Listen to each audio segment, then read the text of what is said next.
Hi, my name is Galen McCown. I am the designer of Super Snipers, and this is going to be how to play video that's going to take you through setup and all the basics.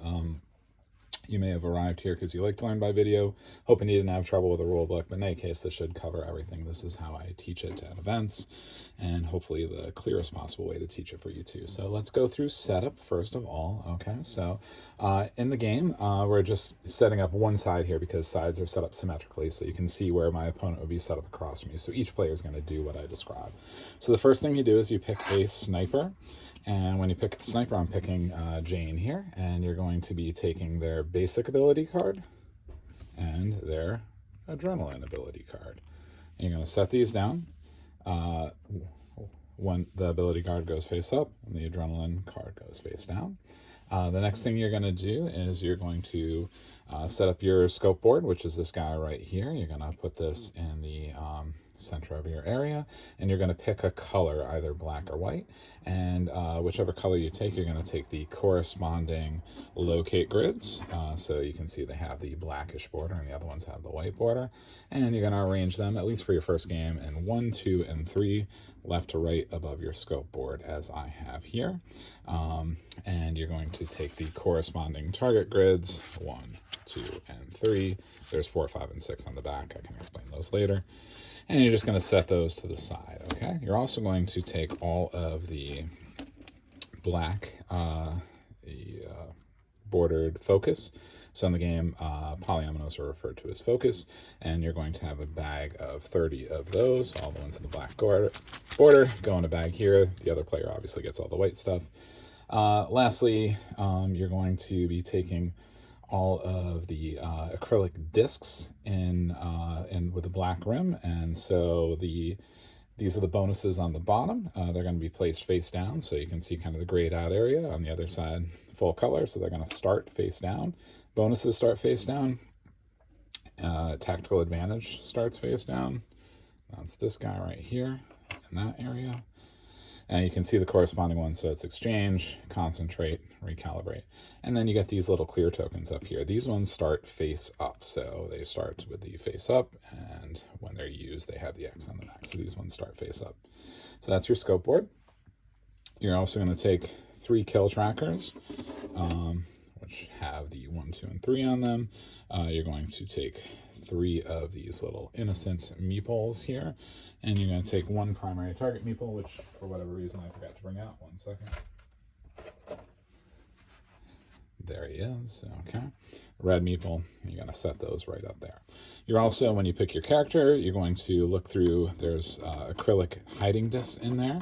It's going to have your character's sigil on the back. So this is Jane 8, and you can see her sigil right there, or on the back of the card too. So you're going to take all the ones with the backs like that, which is 3 of them. One is going to have your character on it, and the other 2 are going to say miss, okay? So you're just going to grab those and set those to the side. You're going to take your adrenaline token, which is this red-shaped polyomino piece, place it on top of your adrenaline card in the space provided. You're going to take your bullet, which is this black-shaped one. You're going to place it in the bullet slot of your scope board, and you're going to take this little ready go disc, right, which has ready on one side and go on the other. I'm just going to start it on ready over here. Okay. And also have the reference card over here. After that, the only thing you have to do to get ready to play the game is set up your line of sight. So this is where it says line of sight on the board here. You're going to reach in and you're going to draw 2 and 3. Okay.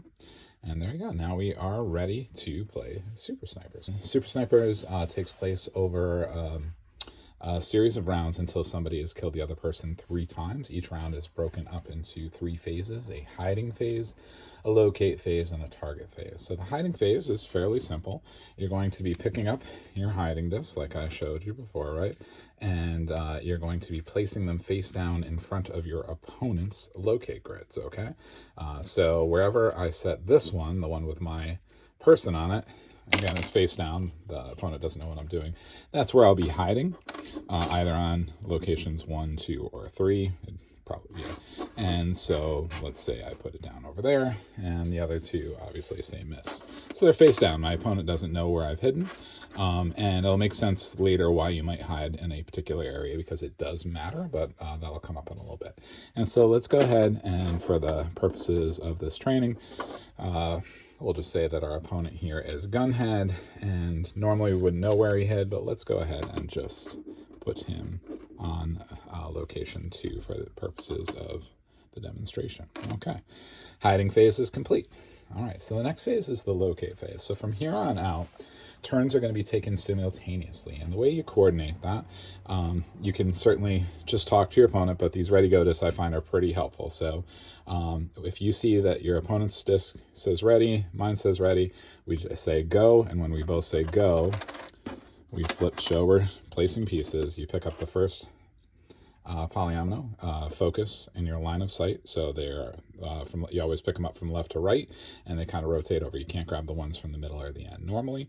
And you get to place this during the locate phase onto any one of your locate grids. Okay, so again, turns are simultaneous. So let's talk a little bit about placing focus. So when you're placing focus on a grid, there are a couple of rules. The first, focus of a type. So there are 3 types. There's the purple, which is environment, gray, which is breath, and there is orange, which is time. Okay, so the first of any type has to start on the outside of a grid. I can place on any one of these grids each turn during the locate phase. My goal is to isolate these central crosshairs. So when I place, I have to start on an edge, right? In the future, and so I would place, and then I would refresh my line of sight by pulling out another piece, moving all these over, and placing another one at the end, right? And now this is the next turn. So I could place on the same one, I could start on a different one, but again, it's the first of this color, no matter where I put it, so it has to start on an edge. So just for the sake of argument, let's go ahead and do that. And you can, when you're placing, you can rotate, flip, and place them. Okay, so this is turn 3. So again, each one of these turns, at the end, I would be flipping this back to ready, coordinating, both ready to go. Okay, so we're always placing the same, we're always on the same turn. We're always taking turns simultaneously. Okay, now this purple piece, now I've got a purple piece, and again, I could place on any one of these, but if I wanted to place on this one, where I already have a purple piece, I would have to chain it. And what chaining means is it has to connect or orthogonally to the color that is already out there, right? So this purple would have to connect with that purple. So this would not be a legal placement, but this would. And so I could, place any way I want. And again, what I said my goal was to isolate the central crosshairs. And so that happens whenever the focus kind of build a fence around it, right? They block it off from the outer rim of it. And so once this happens, it's isolated. Just to give an example here. Okay, so yeah, here's a good example. This is also isolated, even though there's a corner here, because it's cut off like this. Again, it forms a nice little box. It is cut off. So once these are isolated, you get to search the location. And searching the location means you flip the thing in front, and it is either a miss or or you'll find the person. So in this case, I would miss, and I would continue on with my turns attempting to locate them. Okay, so let's move on. Again, remembering these are all simultaneous turns, but I'm not going to do the opponent's turns. Okay, so let's start working on the map where we know they are currently, okay? So I've got a gray here. Let me teach you a little bit about these icons. So you notice that there are these icons on the locate grids with the eyeballs in them. These are surveillance icons. And you'll notice they have 2 colors. So there's always 2 of the 3 different colors in one of these. And what that means is when I place a focus, if it matches one of those colors, so in this case a gray would go over the gray here, I earn what's called surveillance. I say out loud, I've earned surveillance. I reach into my bag here, I randomly pull a piece, and I place it to the left of my scope board where it says surveillance. I'm going to be able to use these in the next phase. They're a bit of a catch-up mechanism. So if it's taken me longer to find my opponent than it is for them, even if I find them later, when I do, as long as I've been earning surveillance, I'm going to be able to place all those pieces immediately. So you'll see that in a minute. So surveillance icons can be covered by any focus. However, to earn surveillance, it has to be one of the matching types. Okay. So again, let's just keep going until we have found Gunhead here. do that. So crosshairs are isolated. I flip and I reveal Gunhead. Hey, I found him. So I announce, found you, right? And that is when we move on to the target phase. Before we move to the target phase, just a quick note about these clear tokens. So yeah, these can be used in the locate phase. And so what a clear token does is it does one of two things if you want it to. It can, so you flip one over to use it. And when I flip it, I can do one of two things. I can remove focus that I've already played, because whatever, it was a bad placement, or I can, see something else I can do and place it down in the discard area down here. Or I can flip one and move the front of my line of sight into the discard, shift the rest of these over, and basically get to the next piece. So it's a way to kind of move through these. Once both of these are down, you may skip a turn to revive them and bring them back up. Okay, we'll just play from here. Okay, so locate phase is complete. We found Gunhead, and so we go to, this is on number 2, so we go to the corresponding target grid, which is the same picture, and you place the target grid in the scope board after you found them. Okay, so we put it down in there. And then setting up for the target phase, you do the following. You place an innocent meeple everywhere you see one of these innocent marks. Okay, 1, 2. And you place the primary target where you see the primary target mark. There we go. Okay, next, we can play any surveillance we have. So this is all part of the same turn. So after I found them, we're on the same turn. I'm going to, I get to place all of these before I'm going to start the next turn. So the game kind of pauses for a bit, at least on dual mode. I'll explain quick draw mode at the end. So I can place these anywhere. Same rules apply. If it's the first focus of its color, it has to start from an edge. And then when it's going on the map, if there is already a focus of that color, it must chain to it, right? So I'll just place these, and I'll explain a little bit more about what I'm doing in a minute. So let's go ahead and place that one there. And then this one comes out, and like I said, because there is already a time focus / gold, orange, whatever you want to call it, it has to connect to one that's already out there. So let's go ahead and do that. I'll do that. Okay. All right. So it connects like that. Okay. So your goals during the target phase are as follows. You are attempting to isolate the innocents, okay? And isolation of innocents is exactly like isolation up here with one additional difference. So we want to block them off. We want to, build a corral around them. It doesn't matter how large it is, as long as it blocks them off from the outside, and it has to block them off from this primary target, okay? So that's how you isolate innocents. And then you also want to isolate this primary target here. And isolating the primary target means that it is entirely within this kill box. So there's this little, sorry about that, there's this little orange rectangle that represents the kill box.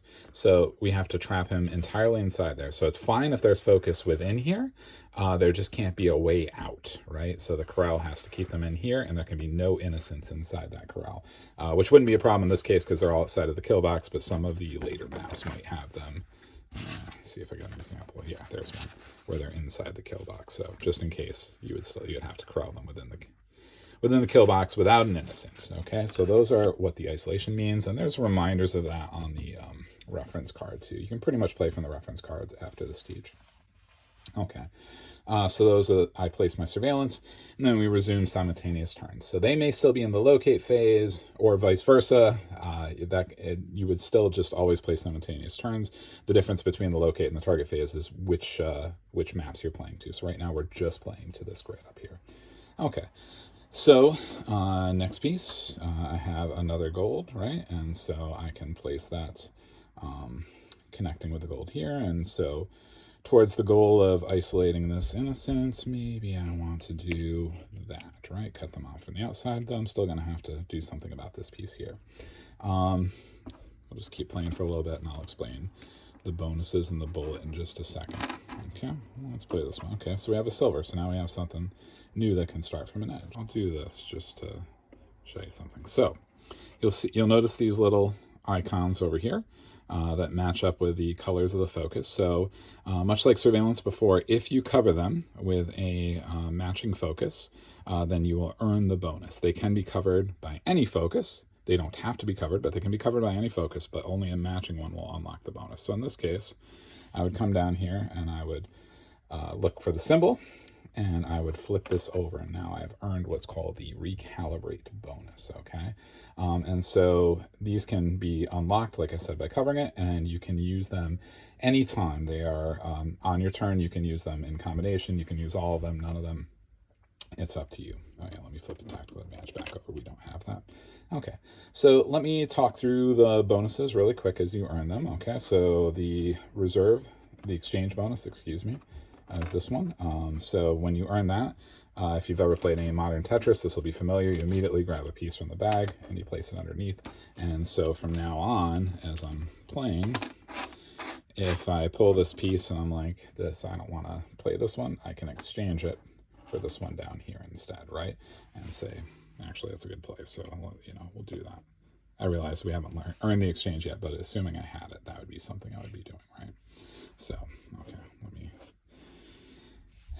reverse that example because I don't have it yet. Okay, so that's what the exchange does. And that stays active for the whole round. The remaining two are one-time uses. So concentrate. So before I told you about the rule of chaining, right? So this gold piece has to connect to one of these gold pieces. But if I have a concentrate, I can use it to one time start a new chain with a color. So I can say instead, you know what? I'm going to go out here instead. And I would start a new chain. And now when I have gold, I can chain from anywhere there's gold on the map. So that's the way you break that particular rule. And then the recalibrate, which is one that we did earn as the last example. This has two uses. The first one is you'd flip it down and you'd pick up a piece you've already placed and you would put it somewhere else, right? So I could take this piece and I could say, you know what, I'd rather have you right here, okay? The other thing you can use it for is you can take a focus from your opponent's line of sight and put it at the front of yours, okay? And you'll be able to give it back to them at the end because you'll know it has the different border, but in the meantime, you might mess up their plans or might get the perfect piece for yourself. Okay. All right, so moving forward, now you've seen what the bonuses did. I'll go ahead and have used the recalibrate for that purpose, and we'll continue on. Okay, so fast forwarding a little bit. We're in this situation right here, and we can see that we still need to isolate this innocent from the outside. But we've already got a purple down over there, but this is where that concentrate comes in. So let's use that and start a new one there. So at this point, all innocents are isolated. And as you isolate them, I forgot, you remove them. And so you would say, gotcha. You would remove them and you would place the bullet so that it covers their spot. And you would make a kill. Congratulations. So if that kill happened on the same turn as your opponent, you would both get the kill. There is a double kill, except in the last round, which I'll explain in just a minute. Okay. You got the majority of the game right now, but let me talk through a few other things. So what happens after you win a round? Well, a couple different things happen. So the locate grid where you were hiding at, so in this case, we were hiding over here at number 1, right? It's going to be removed from the game for the rest of the game, okay? So that's going to go off to the side, and there will only be 2 places left, as well as one of your miss discs will get removed. So the next time you hide, in the next round, you're going to only be able to hide at one of these 2 locations. So your opponent will have an easier time finding you. Additionally, you can see from the maps that, the different, on 1 there's 2 innocents, on 3 there's 3 innocents. So the maps get tougher. So while hiding at 3 might make it tougher for my opponent, if I'm successful, 3 is gone for the rest of the game. So I can't hide there the whole time. So that's one of the losses there. So the winner, right, removes the locate grid and a miss token from the game. They also gain tactical advantage. So tactical advantage, what that does is on any time for the rest of the game, I could flip this over and I could rearrange my line of sight in such a way that I wanted it to be, like if I just wanted that piece. So that's the advantage for the winner there, which is great. Okay, so that's the example if I won. If I lost the round, obviously my opponent would lose the grid where they were hiding at, and then I would gain my adrenaline. So I would get an adrenaline token, which I would place under my line of sight, and then I would flip over my adrenaline ability, and I'll talk about abilities in 1 second. Okay, so after shot happens, cleanup happens. So you make sure you put your bullet back in the bullet spot. You move everything. We're going to say I won in this case. So I keep tactical advantage. Everything else goes back down. Everything kind of is reset to its original state, and the grid is removed. All the focus is placed back in the bag and shook up for the next round. So I'm going to use an example of a round after I've lost. Okay, so I've earned my adrenaline. It is underneath. One of the locate grids where my opponent was hiding has been removed from the game, so I have fewer to search at, and we're starting a new round. Oh, yeah, this target grid would also be out of here because we don't know where they'll be this next time. Okay, so the game progresses like that, obviously, until somebody has made 3 kills. Let me talk a little bit about basic powers here. So let me throw a map in here. I'll just throw this one in for example, and okay. So each character has a basic ability, which is active all the time. So now that you know the rules of the game, each Super Sniper breaks some fundamental rule of the game in a fun way. So previously I showed you how you had to leave space for your bullet in order to make the kill, right? So J8 messes with that ability. So during your target phase, use Recalibrate, which is again is this bonus down here, to allow your bullet to overlap other focus. So in other words, if I need to first earn the Recalibrate to be able to use this ability, right? And so that would require earning that bonus, and I need to use it for a different function, right? So if I use it for the other function, I won't be able to use it for this. But at the point now when I'm isolating the primary target, I'm just going to do a quick example here of that. All right, I no longer have to worry about leaving enough room for the bullet using Jane's basic ability. As long as I have this Recalibrate, and assuming I had these other innocents isolated, I could use the Recalibrate and allow my bullet to overlap other focus and still make the kill in that situation. Really nice ability. All of the Super Sniper abilities break rules in ways that give you an advantage, and you definitely want to think about as part of your play style as you're going through that. So the second thing is the adrenaline ability. Okay, so when I was shot, I moved this adrenaline token, which I'll talk about in 1 second, and I received my adrenaline ability. So adrenaline ability is a secondary powerful ability that is active the round after you've been shot. And so in this case, multiple perspectives. During my target phase, I may treat all focus on my locate grids as if they were in the exchange. What does that mean? So before we talked about the exchange, where you could kind of trade the piece you wanted to use with that. The way this one works is, obviously during the locate phase, you're going to be placing focus up here, etc., etc. Saying I was in the target phase right now with the multiple perspectives ability, I pick this up and I can actually just throw it on the target grid and take one of the things or a locate grid and take one of the things I already have on the locate grid and play that piece instead. So it really opens up the possibilities of what pieces you can use depending on what you play during the locate phase. And so after you make a kill, you would flip this back over and the adrenaline would return. So the last thing is this adrenaline piece that you get underneath your line of sight. So while you have that out there on your turn, instead of placing the focus that's at the front of your line of sight, you can instead place this. And this is in the locate or target phases, and it can go absolutely anywhere. So it could, you could put it right in the middle of the map. It doesn't have to chain. It can't cover up innocents or the primary target, obviously, but other than that, it can go anywhere. It does not activate bonuses, but it can cover those spaces as well.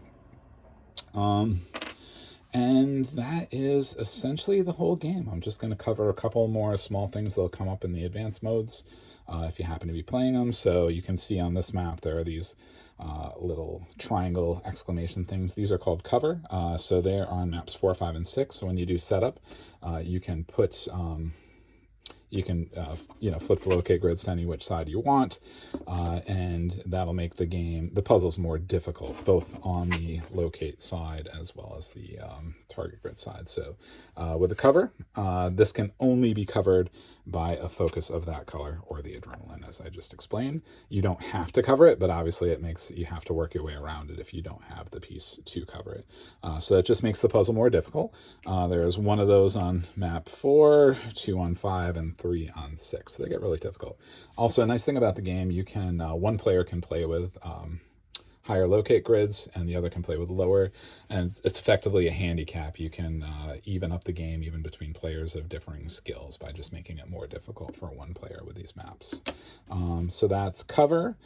And then the last thing to cover is this was dual mode, where everything was done with simultaneous turns. There's also what's called quick draw mode. I don't have a sand timer in front of me, but it's played with sand timer. So essentially, on your turn, instead of waiting for your opponent to finish, you're going to flip your timer, you're going to place your piece, and at the point that you're done placing your piece and the timer is up, you can flip it and start your next turn. So you can take longer, but your opponent might get ahead of you. And so that one is much more intense. My favorite way to play, but it takes a little bit more experience before you're ready for it. And that is it. I'll do other videos for the solo modes, but this is that's been Super Snipers. Thanks.